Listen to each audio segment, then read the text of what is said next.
নমস্কার। আজকের আলোচনা মুঘল আমলে মনসবদারি ব্যবস্থা প্রবর্তনের উদ্দেশ্য। মুঘল আমলে রাষ্ট্রযন্ত্রের একটি অন্যতম গুরুত্বপূর্ণ ছিল এই মনসবদারি ব্যবস্থা। ভারতে মুঘল সম্রাট আকবরের শাসনকালে এই মনসবদারি ব্যবস্থার প্রবর্তন হয়।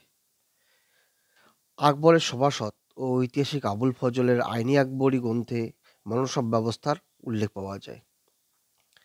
এই মনসব কথার অর্থ কোনো ব্যক্তিকে প্রদত্ত মর্যাদা ও পদ, সেই পদাধিকারীর দায়িত্ব ও কর্তব্যের পরিচয় এই পদের প্রাপককে মনসবদার নামে অভিহিত করা হয়।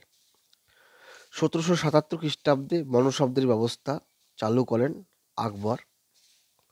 এই মনসবদারি ব্যবস্থা প্রবর্তনের উদ্দেশ্য কী ছিল? শাসন ব্যবস্থাকে সুদৃঢ়করণ। মুঘল শাসন ব্যবস্থাকে সুসংগঠিত করে তোলা ছিল আকবরের অন্যতম উদ্দেশ্য। এই কারণে তিনি সামরিক ও অসামরিক কর্মচারীদের সংগঠিত করতে প্রেয়সী হয়ে এই ব্যবস্থা প্রবর্তন করেন। সামরিক ব্যবস্থার ত্রুটি। সিংহাসনে বসার পর প্রায় 18 বছর আকবর সামরিক ব্যবস্থার কোনো পরিবর্তন আনেননি।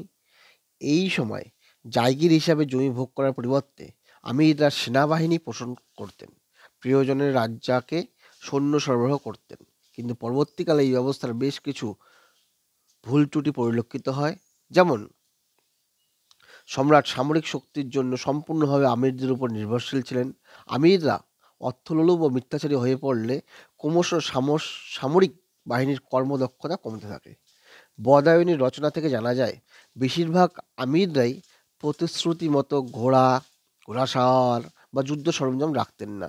পরিদর্শনের সময় নিচু স্তরের কারিগর, নাপিত ইত্যাদি সাধারণ অভাবী মানুষদের সেনার পোশাক পরিয়ে হাজির করাতেন। যুদ্ধের সময় সরবরাহ করতেন অকর্মণ্য বৃদ্ধ সেনা ও ঘোড়া। এই সকল ত্রুটি দূর করার উদ্দেশ্যে আকবর উদ্যোগী হয়ে ওঠেন। সরকারি আয়ের স্বল্পতা। জায়গিরদের ব্যবস্থা বেতনের পরিবর্তে জমিদারের নীতি গৃহীত হওয়ায় খালিসা জমি, অর্থাৎ সরাসরি যেখান থেকে রাজকোষাগারে অর্থ যায়, পরিমাণ কমতে থাকে। এর ফলস্বরূপ রাজকোষের আয় কমে যায়।